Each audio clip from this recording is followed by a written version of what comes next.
Hello, and welcome to this session of Strong at Home.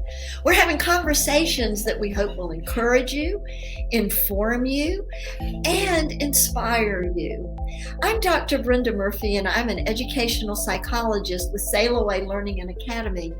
And through our work here at Sail Away, we touch lives of parents and teachers and those involved with K-12 education in many different ways. And today we have a very special guest for you who has been a part of the Sail Away family for many, many years, although not actively now, but a story that will inspire you. So I want to welcome to our Strong at Home conversation, Dolores Bennett. Look, there we go. Hi, Dolores. Welcome to Hello. the conversation. Well, we should have just started our conversation kind of holding up because this is what we're going to talk about. Yes. And I think you can see behind me on my bookshelf here in my office at Sail Away, many copies of his Hand on Me.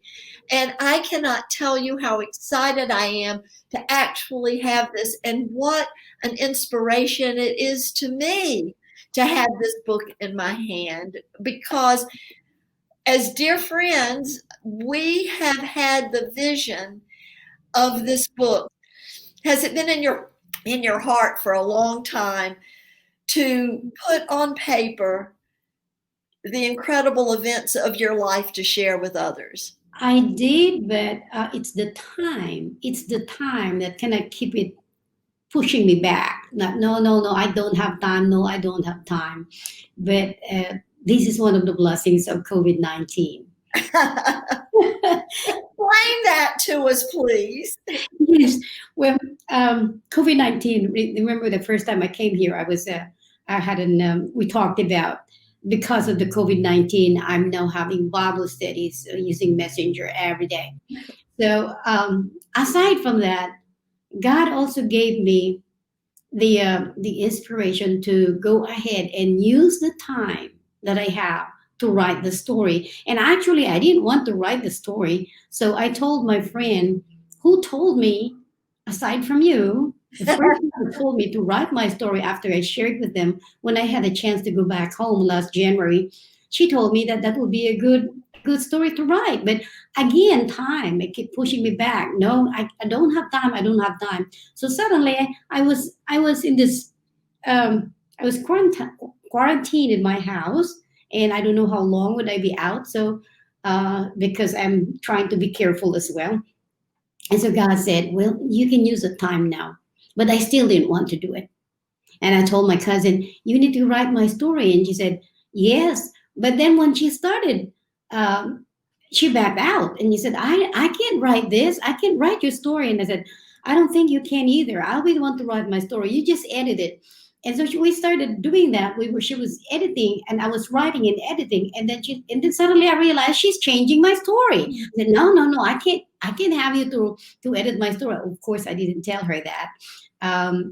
But You'll know it now. yes. So I took it back from her and I said, "If you want to rewrite my story in the future, you're welcome to do that. But right now, I need somebody to edit it without changing my story." And so I took it back from her. And finally, in 3 months' time, I was able to finish this book.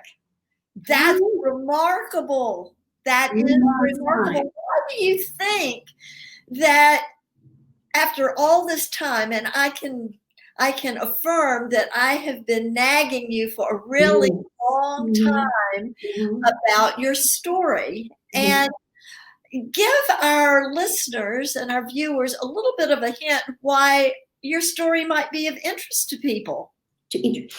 Well, I believe my story is not actually my story. It is my story. Yes, I thought it was my story because maybe the reason why I was able to write it that quick is God gave me the opportunity to go back home.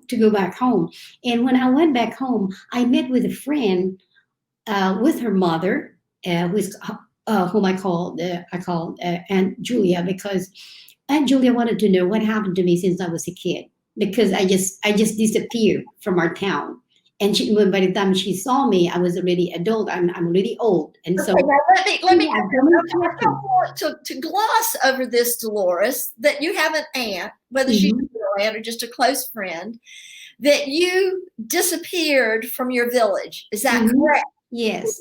Yes, it's a little town called Mankayan. We called it in Mankayan. I disappeared, and then she had been wondering where I was. And so when her daughter told her that we met, she said, I need to meet her too. And I said, but I was already back in the US. That was 2 years ago. So I promised that when I go home and she's home, and she would be home because she lives in Canada, I will have the chance to talk to her. And we had the chance to talk finally.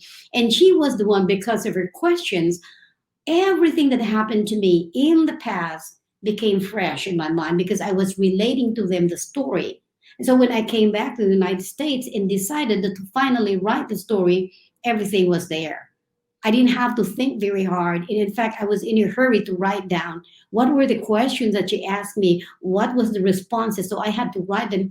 I had to recreate the time, that the 3 hours that I spent with her. She was grilling me with all these questions, and I was relating her the story. And out of that, so I was telling them how what happened, the hard times, the fun times, the all the things that happened in my life since I was 6 years old. And then after I finished the story, I realized this is not my story. This is God's story. It is God's story through me. So in this book, out of in the, I was trying to create my biography using two stories. I was in two settings actually. The setting when I was in Baguio City I met my friends, and at the same time, there was also a story of when I was relating them a story since I was a kid until I became a retired teacher here in Tennessee. So there is a story, a long story, and I was weaving that with the story that's happening while we were there inside the restaurant. And I want to say, when I read it, it was delightful. I mean, it is one of the most fun, delightful books that I have ever enjoyed reading. It's easy to read because it's conversational. Yeah. And really, Dolores, what you did was recreate that scene of you and your friends, your two friends, there in the restaurant. And so you're getting a flavor of what's going on in this Filipino restaurant.